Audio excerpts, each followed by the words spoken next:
What's going on, everyone? Welcome back to another FPL video.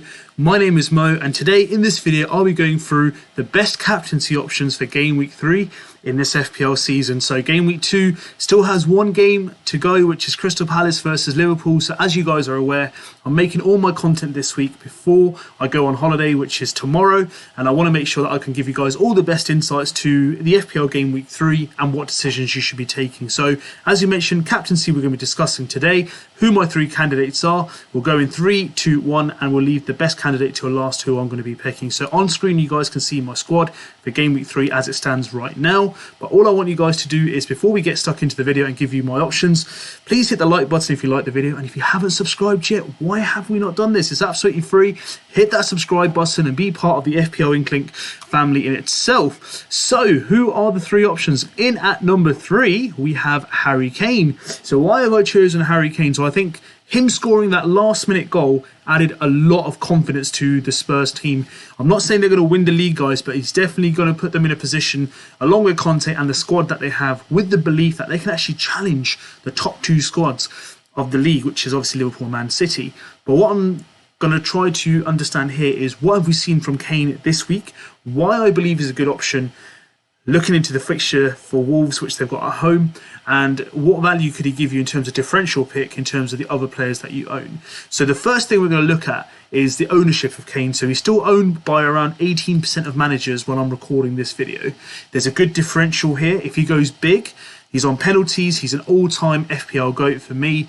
He scores a goal in a game that he had no right to score in my opinion, because he pretty much did nothing all game and he was quite poor in my honest opinion. But he came away with some bonus points, gets the last minute equaliser, and that's Harry Kane for you in a nutshell. So Wolves haven't been at the best of forms for themselves, and Spurs at home look quite deadly, and the way they played against Southampton fills me with a lot of confidence, because Spurs scored 4, and if they come out the blocks like that and they get 3 or 4 goals, it's not going to be very often that Harry Kane does not get you a brace of return. So if you want to go against the crowd and you're looking for an alternative to, maybe Salah or Haaland or Kevin De Bruyne, this guy, Harry Kane, is there, with high returns for a reason. And, if you are owning him and you're looking to go differential just to catch up on some rank because you feel that you've fallen behind in the first 2 game weeks, then I definitely say that as like an alternative 3rd pick, Harry Kane should be someone who should be in your mind. Wolves at home, Wolves won't be an easy aspect or a prospect to be playing. But I think, with what I've seen from Spurs so far, their determination, the belief, the captain, will lead the way. And Harry Kane, I wouldn't say, it's a nailed on conclusion that he's going to get you a return. But as like one of the senior members, I wouldn't say, obviously Lloris is the captain with the captaincy armour, but I think on the team, on the outfield, he kind of carries them as a captain. They all look up to him as England captain as well. So let's keep that in mind. If you do want to go differential, Kane is a really good prospect for you to think of. Now, number 2, Erling Haaland, Newcastle away. Now, the reason why he's come in at number 2 for me this week, rather than number 1, is, yes, he's playing Newcastle. It's an away fixture. That doesn't mean anything against Man City, because they went away to West Ham and Haaland got 13 points. But I feel that looking at an alternative fixture, which I'll go through in terms of who my number 1 candidate is and why I've chosen him and who my captain is I just feel that when I weigh up the 2 options in terms of the players that I'm going to be deciding between, I feel that Haaland this game week might not be the best captaincy option. I generally believe that he's a good option to consider if you don't own any Liverpool players, or you don't have any Spurs players in your squad and you want to captain Haaland. Absolutely fine, that's your choice. Even if you do own them and you feel that you want to put the armband on Haaland, fully understandable. It's high ownership. He had a so-called quiet week last week comparison to his first game week. Can this be the week where he comes back with a big return? We just have to wait and see. But for me, at number 2 comes Haaland, so I'll be putting the vice captain's band on him. Not that that has any value to the team if my captain plays. But let's just say, for example, that if he has to come in and cover the captaincy slot, Haaland is there, and I'm rest assured that he'll get me a good return. So, even fixtures after that do look pretty good.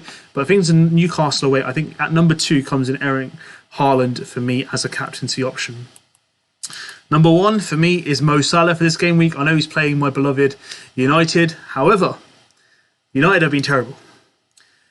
And the way Brentford and Brighton, Pascal Gross and Fabio De Silva and Mbembe have treated Maguire and company, this guy, even if he goes in second gear, I fear my life. I feel like he's going to come away with a big return. So that's why he is number one. Salah is my number one pick for captaincy for this game week. I went with Haaland for game week 2. Salah's yet to play against Crystal Palace, so I have no idea how he's going to play there. We know how good he is. We know how consistent he is. I'm literally going off one game week here, guys, and I just basically just fancy him getting a big return against Manchester United.